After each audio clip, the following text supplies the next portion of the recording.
Je vous écris pour la dernière fois, et j'espère vous faire connaître, par la différence des termes et de la manière de cette lettre, que vous m'avez enfin persuadé que vous ne m'aimiez plus, et qu'ainsi je ne dois plus vous aimer.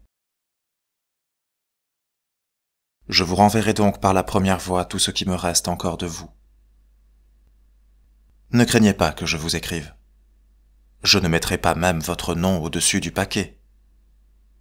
J'ai chargé de tout ce détail Donna Brites, que j'avais accoutumé à des confidences bien éloignées de celle-ci. Ses soins me seront moins suspects que les miens. Elle prendra toutes les précautions nécessaires afin de pouvoir m'assurer que vous avez reçu le portrait et les bracelets que vous m'avez donnés. Je veux cependant que vous sachiez que je me sens depuis quelques jours en état de brûler et de déchirer ces gages de votre amour, qui m'étaient si chers. Mais je vous ai fait voir tant de faiblesse que vous n'auriez jamais cru que j'eusse pu devenir capable d'une telle extrémité. Je veux donc jouir de toute la peine que j'ai eue à m'en séparer, et vous donner au moins quelques dépits. Je vous avoue, à ma honte et à la vôtre, que je me suis trouvé plus attaché que je ne veux vous le dire à ces bagatelles, et que j'ai senti que j'avais un nouveau besoin de toutes mes réflexions pour me défaire de chacune en particulier, lors même que je me flattais de n'être plus attaché à vous. Mais on vient à bout de tout ce qu'on veut, avec tant de raisons. Je les ai mises entre les mains de Donna Brites. Que cette résolution m'a coûté de larmes. Après 1000 mouvements et 1000 incertitudes que vous ne connaissez pas, et dont je ne vous rendrai pas compte assurément, je l'ai conjuré de ne m'en parler jamais, de ne me les rendre jamais, quand même je les demanderai pour les revoir encore une fois, et de vous les renvoyer enfin, sans m'en avertir. Je n'ai bien connu l'excès de mon amour que depuis que j'ai voulu faire tous mes efforts pour m'en guérir, et je crains que je n'eusse osé l'entreprendre si j'eusse pu prévoir tant de difficultés et tant de violence. Je suis persuadé que j'eusse senti des mouvements moins désagréables en vous aimant, tout ingrat que vous êtes, qu'en vous quittant pour toujours. J'ai éprouvé que vous m'étiez moins cher que ma passion, et j'ai eu d'étranges peines à la combattre, après que vos procédés injurieux m'ont rendu votre personne odieuse. L'orgueil ordinaire de mon sexe ne m'a point aidé à prendre des résolutions contre vous. Hélas, j'ai souffert votre mépris. J'eusse supporté votre haine et toute la jalousie que m'eût donné l'attachement que vous eussiez pu avoir pour une autre. J'aurais eu au moins quelques passions à combattre. Mais votre indifférence m'est insupportable. Vos impertinentes protestations d'amitié et les civilités ridicules de votre dernière lettre m'ont fait voir que vous aviez reçu toutes celles que je vous ai écrites, qu'elles n'ont causé dans votre cœur aucun mouvement, et que cependant vous les avez lues. Ingrat, je suis encore assez folle pour être au désespoir de ne pouvoir me flatter qu'elles ne soient pas venues jusqu'à vous, et qu'on ne vous les ait pas rendues. Je déteste votre bonne foi. Vous avais-je prié de me mander sincèrement la vérité? Que ne me laissiez-vous ma passion? Vous n'aviez qu'à ne me point écrire. Je ne cherchais pas à être éclaircie. Ne suis-je pas bien malheureuse de n'avoir pu vous obliger à prendre quelque soin de me tromper, et de n'être plus en état de vous excuser? Sachez que je m'aperçois que vous êtes indigne de tous mes sentiments, et que je connais toutes vos méchantes qualités. Cependant, si tout ce que j'ai fait pour vous peut mériter que vous ayez quelques petits égards pour les grâces que je vous demande, je vous conjure de ne m'écrire plus, et de m'aider à vous oublier entièrement. Si vous me témoignez, faiblement même, que vous avez eu quelque peine en lisant cette lettre, je vous croirai peut-être. Et peut-être aussi votre aveu et votre consentement me donneraient du dépit et de la colère. Et tout cela pourrait m'enflammer. Ne vous mêlez donc point de ma conduite.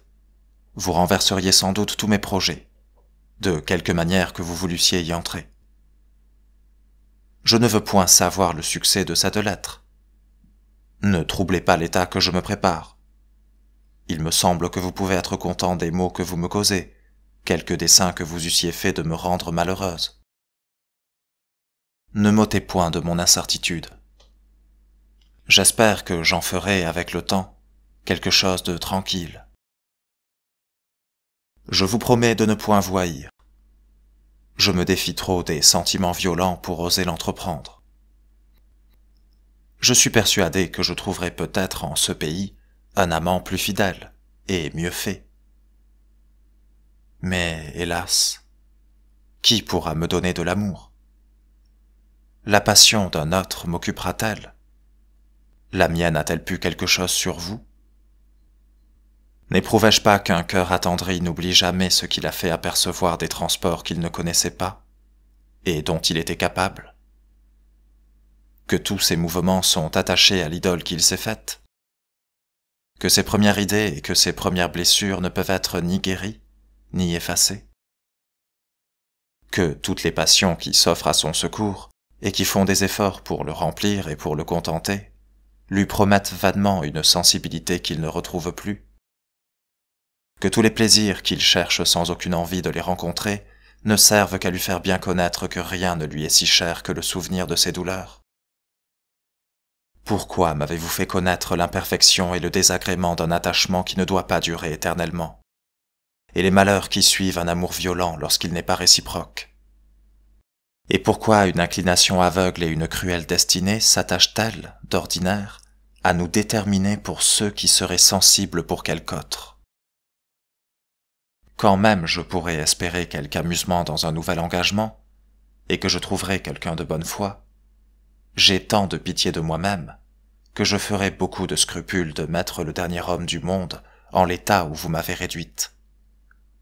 Et quoique je ne sois pas obligé à vous ménager, je ne pourrais me résoudre à exercer sur vous une vengeance si cruelle, quand même elle dépendrait de moi, par un changement que je ne prévois pas. Je cherche dans ce moment à vous excuser. Et je comprends bien qu'une religieuse n'est guère aimable, d'ordinaire. Cependant, il semble que si on était capable de raison dans les choix qu'on fait, on devrait plutôt s'attacher à elles qu'aux autres femmes.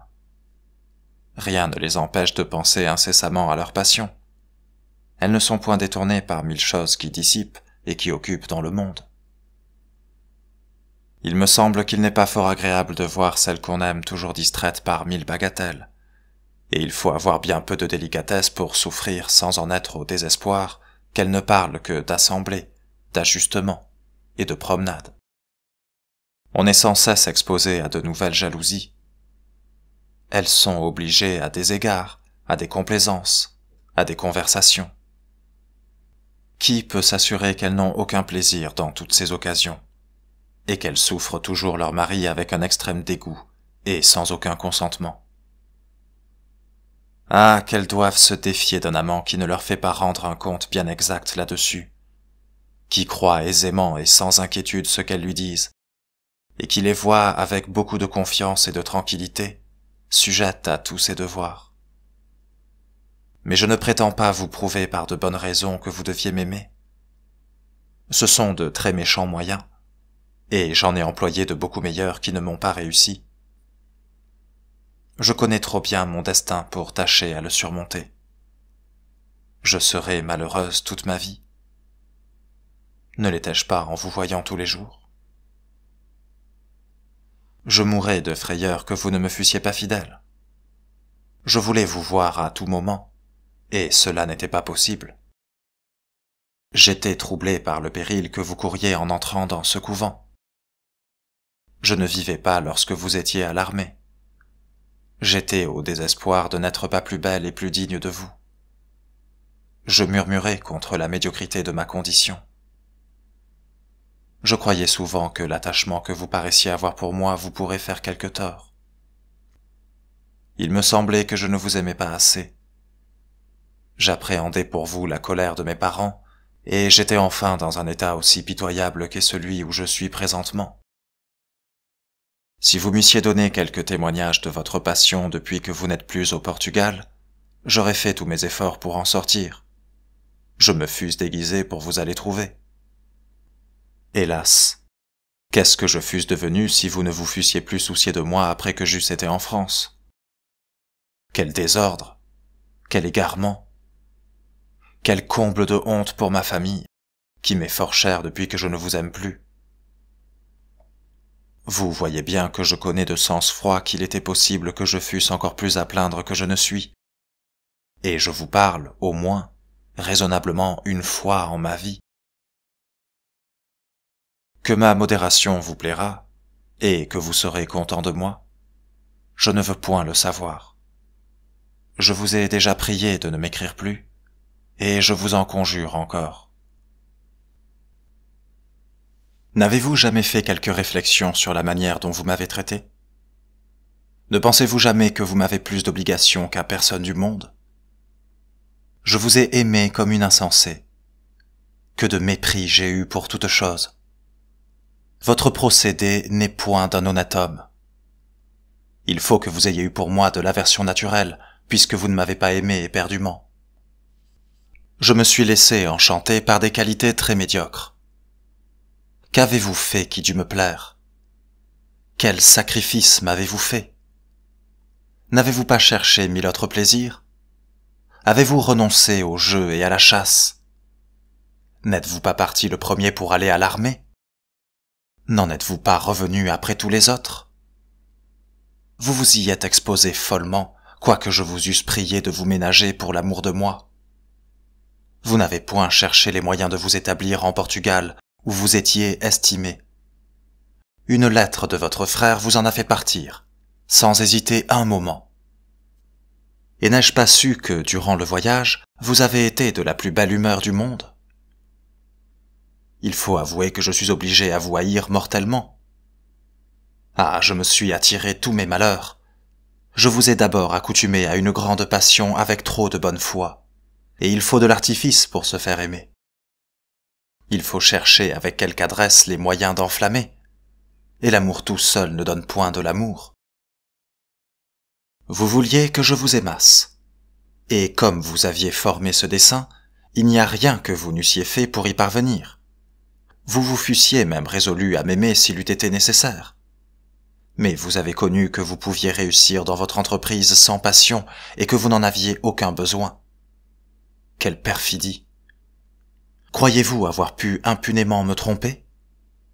Si quelque hasard vous ramenait en ce pays, je vous déclare que je vous livrerai à la vengeance de mes parents. J'ai vécu longtemps dans un abandonnement et dans une idolâtrie qui me donne de l'horreur, et mon remords me persécute avec une rigueur insupportable.